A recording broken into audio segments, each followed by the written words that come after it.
د مزار شریف ښار په بیلابیلو سیمو کې دغه ګڼ شمېر خلکو د خځلو او کثافاتو راټولولو په موخه په دې عمومي عشر کې برخه اخیستې. د مزار شریف ښاروالي مرستیال وایي غواړي په دې سره د مزار شریف اوسیدونکو ته د یو پاک چاپیریال ساتنې پیغام ورسوي.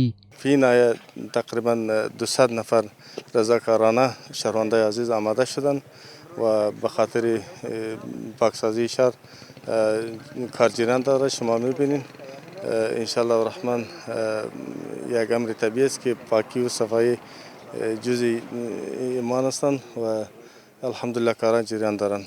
په همدې حال کې یو شمېر کسانو چې په دغه عمومي حشر کې برخه اخیستي وایي د ښاروالۍ د لارښوونې پر بنسټ په خپله د ښار د پاکوالي لپاره مټې رابډ وهلي. د دوی په وینا د ښار پاک ساتل د هر وګړي اخلاقی دنده ده.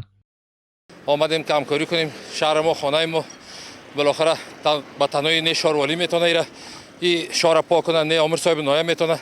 ما مجبور هستیم که خود ما همکاری کنیم که شهر ما پاک باشه. از همین قسمت آخر محبس ما شروع کردیم تا چوک سنچارکی را همین طرف تا جادی مسعود این منطقه را ما به دوش داریم میره پاککاری میکنیم و همچنان این پاککاری که خلاص شد طرف لیسی سلطان رازیه میریم. همدارنګه د مزار شریف ښاروالۍ د سمسورتیا او تنظیم مسؤلین وایي د کثافاتو د لیږد لپاره د ښاروالۍ ناحیو ته نقلیه وسایط په واک کې ورکړي ترڅو کثافات د ښار څخه بهر ولیږدوي. با تعداد 40-50 تا وسایط نقلیه داریم.